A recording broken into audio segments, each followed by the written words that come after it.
sesenler itirir, gizli kalan həqiqət ürəkləri titrədir.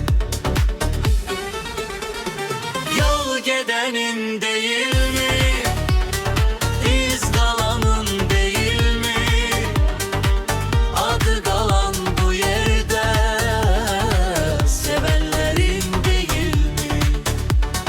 Sevgidir ömrü ölçen, kalanı yalnız izdir.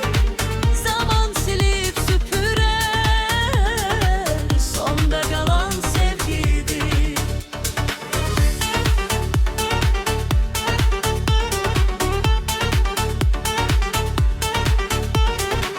Dünya elinde kumdur, sıxdıqca axıb süzər. Korumaq istədim, həmişə səndən gedər. İnsan öz kölgəsidir, qaçdıqca yaxınlaşır. Özündən qaçan kesin yolu çıxmazda qalır.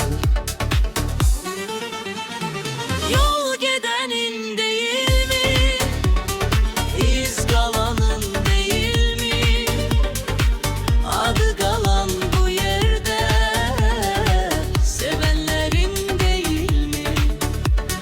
Sevgidir ömrü ölçen, kalanı yalnız izdir. Zaman silip süpürer, sonda kalan sevgidir. Özünü tanı bir gün, dünya kiçilər o gün. Axtardığın həqiqət sənin içində hər gün. Göz gördüğü seraptır, kalp duyduğu həqiqət. Aldanırıq baxışa, düşüncədə bir hikmət. Yol gedənin deyilmi, iz qalanın deyilmi, ada qalan bu yerdə sevənlərin deyilmi? Sevgidir ömrü ölçen, kalanı yalnız izdir. Zaman silip süpürer, sonda kalan sevgidir.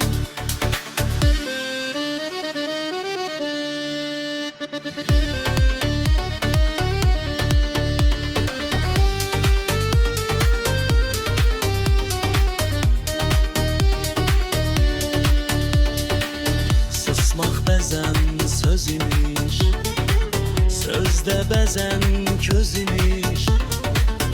İnsanı yandıranda içində gizliymiş. Her zirvenin sonu var, her düşüşten icat var. Yıkılmayan ağlamaz, ayakta durmak da var. Yol gedənin deyilmi, iz qalanın deyilmi, ada qalan bu yerdə sevənlərin deyilmi? Sevgidir ömrü ölçen, kalanı yalnız izdir. Zaman silip süpürer, sonda kalan sevgidir.